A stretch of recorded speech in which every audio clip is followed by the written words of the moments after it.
What's up, Magic Makers? Drew here, and today I'm doing a VR, and it is originally to Guidwife, but I actually saw this.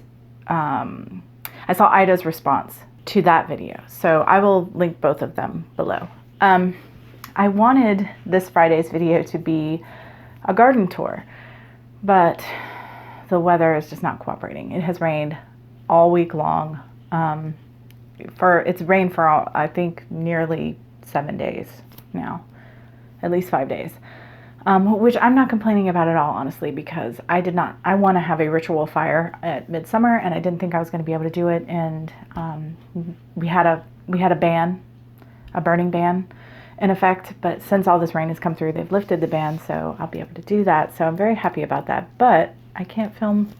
It's rainy. I'm not going to go outside in the rain and film my garden. So I'm kind of a hot mess. My hair is just, I haven't fixed it. I haven't done anything. My daughter literally just moved. Today is Wednesday, and she moved on Monday to Oregon. And I, of course, live on the very eastern, almost southern coast of North Carolina. So she's very far away, and I'm just kind of dealing with that. I'm in injured mom mode right now. So I haven't really, I'm just here. I apologize. At any rate, I wanted to make a response to this video. I think it's an interesting topic, and I enjoyed watching their videos. And I hope that more people will do videos like this as well. It's about living a magical life. It's not just about having a magical practice or calling oneself a witch. Identifying as witch, but what we do in our daily lives that make magic, that's witchy, and that makes our life magical. I am going to say first off that this is easier for me for many reasons than it might be for other individuals, one of which being I am a stay-at-home wife and mother. So I have time to devote my children. My youngest child is 16, so I have time to devote to whatever I wish to devote my time to. It would be more difficult were my children younger, or were I working outside the home, or any combination of the above. But this is my experience. This is my magical life. So I'm going to give you a peek into Drew's magical life. So how do I make my life magical? First off would probably be crystals. Another way that I might have an advantage is, again, having worked at that witchy shop and gone to gem and mineral shows, I've collected many, many crystals. And so my home is filled with crystals, many, many crystals. And so there's always going to be really good energy. But I also work with crystals in other ways that have a daily influence in my life and in my home and my environment. I made a list because I don't want to forget anything. So I will often wear a medicine bag. And while sometimes I have herbs in there, typically it's crystals. So I'll be wearing crystals with the intent that they are helping me in some way on my path or in my daily work or what have you. Any kind of jewelry, I'm forever, this is my newest acquisition. It's a Petersite ring. And again, I wear those with the intent that they help me in some way on my path. And plus they're beautiful, obviously. They're aesthetically, it's pleasing. But I do genuinely take into account what the crystal's properties are and how that can influence and shape my daily life as I wear them. I use crystals sometimes during journey and meditation. I also have specific crystals for working with specific energies or beings or what have you. My amethyst celestial, for instance, is the crystal I associate with Zedekiel and Archangel that I work with. And of course, I dress my altar with crystals. There's always going to be a crystal on my altar, at least one, if not many. Another way that my magic manifests or what have you in my daily life would be herbs as well. Now, of course, there's any number of ways I can work with herbs, but this time of year in particular, I'm out in my garden tending to my herbs, my plants, talking to them, giving them energy, just being in that space with them. They are teachers, learning from them.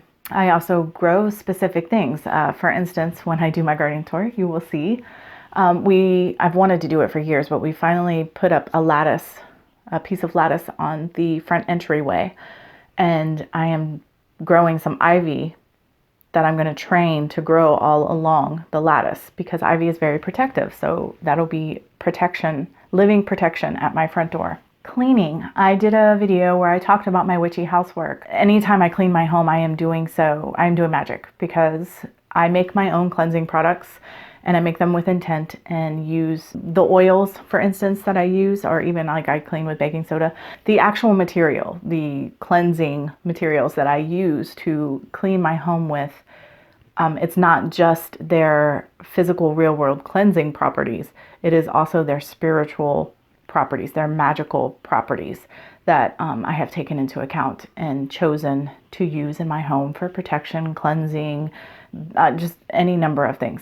Protection is a big thing in my home. I have, of course, a witch's ladder that I've shown you by my back door that hangs there all the time. I have witch's balls by both the front door and the back door. We have 2 different grids, crystal grids, and not just crystal, like one of them is specifically crystal grids, and the other grid is crystals and herbs and symbols and sigils, and it's a whole thing. I recharge those, but they're, constantly having this grid of protection and love and blessings around the home all the time. Getting out into nature and communing is a big part of daily life for me. I haven't been able to do it for a few days. Obviously, it's rainy, but I do just go out and sit in my yard, lay in my yard. In the back, again, you'll see when I do my garden video, we have an arbor, a wisteria arbor with wisteria growing on it, and there's a bench in front of it, and I will actually sit the wrong way on the bench, so I'm kind of inside of this wisteria, and that is like my special place for communing. In particular, when I really want to just, I don't know what word to use for it, but there's a conversation happening. Let's put it that way. There are also things I do them weekly. I don't necessarily do them on a daily basis, but for instance, once a week I draw a card, usually an oracle card for the week. I was trying to do a daily pull, but it really did not resonate with me personally. So I started doing a weekly pull. Once a week, I go into the astral and do astral work. Once a week, I drink cacao and meditate afterward. And of course, I keep notes on all of these activities.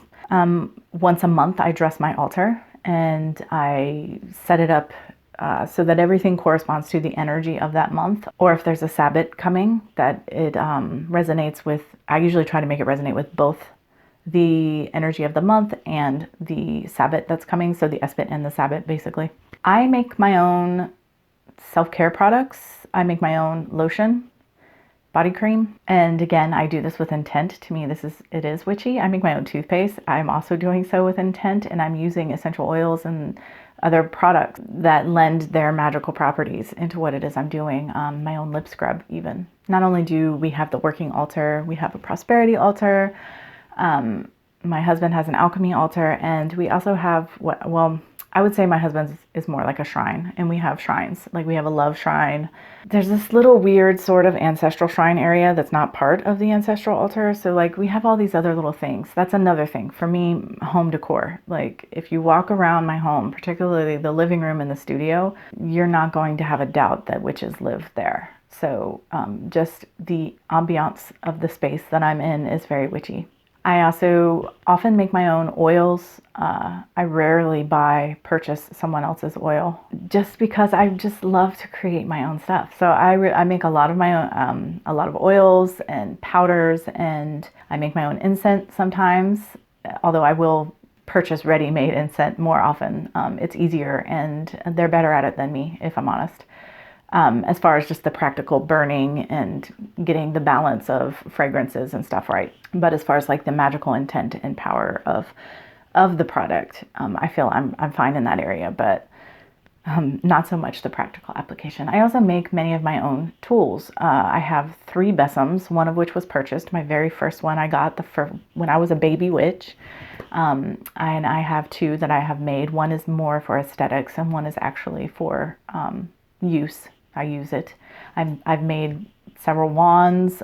Just anytime I can make my own tools, I do. Another way that I live my witchy life is through my business. My husband and I have a business called Creations from the Hollow. Right now we're on Etsy. It started when I worked at the witchy shop that we sold our products out of her shop, and we just started with candles and kind of branched out from there. So we make candles and oils and bath salts, and I do wire wrapped stones, and I just off the top of my head, we do a lot of things. Anyway, I always, when I talk about my shop or my products, I leave a link below.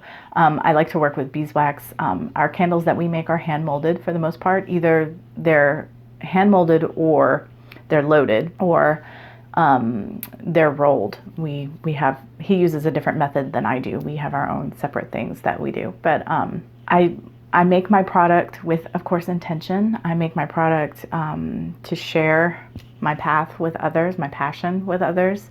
And I also use not only moon phase, but daily astrological influence, and make the product on the day that best suits it. Now, that's not necessarily true for like wire wrap jewelry, but that is true for like candles and oils and things of that nature.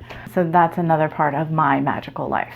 Another way that I live my magical life is anytime I'm out anywhere and I see anything, if I'm at a thrift store, if I'm at the grocery store, I don't care where it is, my first immediate thought when I see things is, how can I use this in my witchcraft?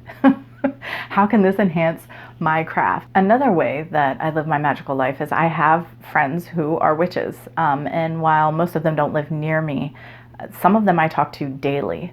And we have mundane conversations, but our conversations are often laced with magic and spirituality. So just in my daily conversations with friends, we're talking magically. And last but not least, what I think is probably one of the more important elements of this discussion is spellcraft. Now, I've been on my path for at least, I've been practicing magic witchcraft for at least 12 years. And it's only been in the last 2 years that I have gotten spell heavy.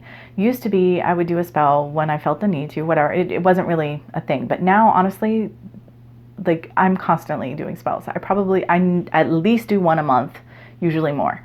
And this is my philosophy on this. I know there are witches out there are people out there who believe that you should only do witchcraft and when you're in dire need or as a last resort or, what have you. And that's fine. I'm not here to tell them they're wrong. That's fine. I don't care. But for me, the very least thing that I can do in any given situation is do a spell. It's the very least that I can do. The easiest, quickest, most just ready at my disposal thing to do is a spell. So that's the first thing I'll do. And whether that's for me or friends, if a friend is talking to me and they're complaining about something, they're upset about something, or they're lamenting that there's something they want, what have you, there are about 3 things that I can do for that person typically. One is to listen to them, give them an ear. The second one would be maybe offer some practical advice if I have that. And the third would be do a spell. I do spells for my friends all the time because I'm just like, they're talking, and I'm like, do you want me to do a spell? I'll do a spell. It's the least I can do. I can't fix their problem for them, but I can get behind the scenes and do some magic and energetically assist them in what it is that's going on. As a matter of fact, I have a spell going on right now. Let me turn you. That's a spell. Some witchy sisters and I are doing some protection magic together for our channels, and that's part of that. Yeah, I greatly enjoy doing spellcraft, and I also greatly enjoy stretching myself and trying to figure out how I can use things in my magic. Like, if I cannot find where somebody else has discerned magical properties for something, I will look into anything I can. I'll look into what they're composed of, what it's made up of, or, the mythology and symbolism associated with the object or whatever it is, and then I will figure out what the magical properties are and try to work with that and get it into, like, I love finding new ways to make mundane magical, to make everything magical, because to me everything can be used in magic, and that comes from me being pantheistic. But anyway, I'm gonna keep rambling if I don't stop, and this video is already long enough. So I want to thank the Guidwife. I want to thank Ida. And like I said, I will leave links below. And if any of you want to jump in and talk about your magical life and what that looks like, I would love to hear. So thank you so much for listening. And until next time, much love and gratitude.